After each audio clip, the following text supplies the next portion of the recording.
जय श्री कृष्ण दोस्तों, आप सभी को स्वागत करता हूं श्री कृष्ण के इस दुनिया में। आज हम आरंभ करेंगे अध्याय 1 श्लोक संख्या 11 से। अयनेषु च सर्वेषु यथा भागम वस्थिता भीष्ममेवाभिरक्षन्तु भवन्तः सर्व एव हि।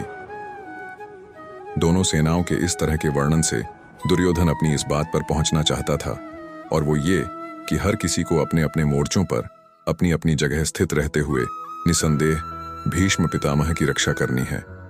कहने का मतलब आप होने वाले युद्ध में सबसे अधिक उसकी रक्षा करते हैं, जो आपके लिए युद्ध के लिए सबसे अधिक आवश्यक हो। जैसे कि दुर्योधन और उसकी सेना के लिए भीष्म पितामह है।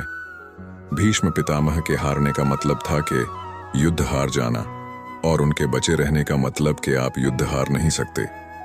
अपनी सबसे बहुमूल्य चीज को तब तक बचा के रखना चाहिए जब तक कि आप युद्ध पर विजय प्राप्त ना कर लें। तस्य संजनयन हर्षम कुरुवृद्ध पितामह सिंहनादम विनद्योच्चय शंख दध्मो प्रतापवान।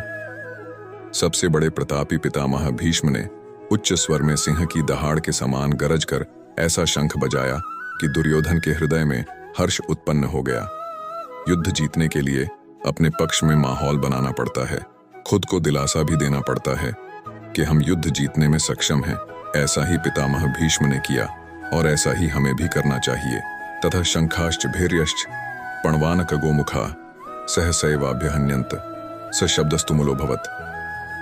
युद्ध भयंकर होते हैं, और ये इतिहास में आज तक के सबसे भयंकर युद्ध का आरंभ था। भीष्म पितामह के शंख के पश्चात नगाड़े तथा ढोल, मृदंग और नरसिंघे आदि बाजे एक साथ ही बज उठे। इन बाजों का नाद संगीतमय नहीं, बहुत ही डरावना था। युद्ध मनोरंजक नहीं होते दोस्तों। युद्ध का फैसला ले लिया जाता है तो उसमें फिर जो भी स्वीकार होकर लेना पड़ता है।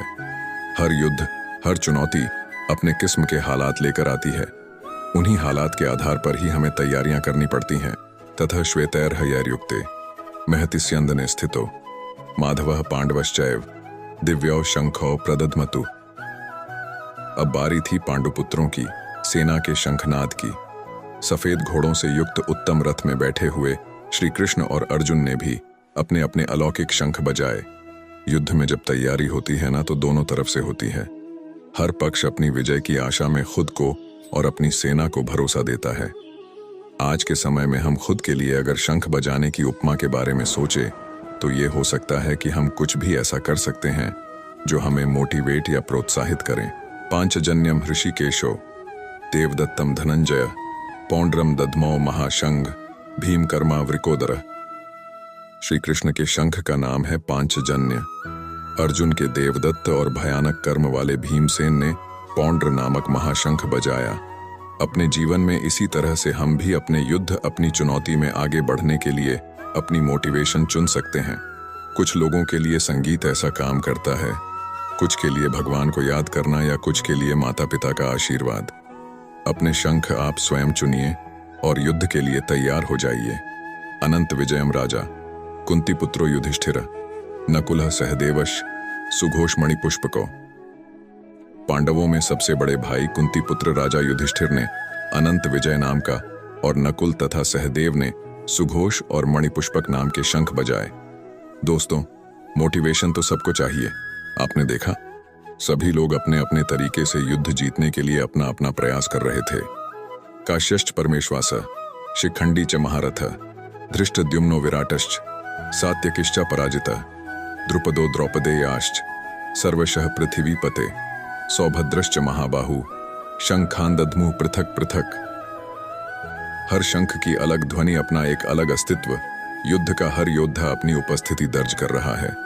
श्रेष्ठ धनुज वाले काशीराज और महारथी शिखंडी एवं धृष्टद्युम्न तथा राजा विराट और अजेय सात्यकी राजा द्रुपद एवं द्रौपदी के पांचों पुत्र और बड़ी भुजा वाले सुभद्रा पुत्र अभिमन्यु। संजय धृतराष्ट्र को बताते हैं कि है राजन, सब ने अपनी ओर से अलग अलग शंख बजाए। दोस्तों, महाभारत का युद्ध ऐसा था जिसमें हर बड़े से बड़े योद्धा भाग ले रहा था। ऐसे विरले मौके को कोई कैसे छोड़ सकता था। हमारे लिए ध्यान देने की बात यह है कि सच्चा योद्धा तो वही है जो युद्ध के लिए तत्पर रहे। युद्ध को आप जीवन माने, चुनौती माने, जो भी माने, लेकिन उसके लिए हमेशा तैयार रहें। इसलिए हर योद्धा शंख बजा बजा के सबको अपने होने का आभास करवा रहा है।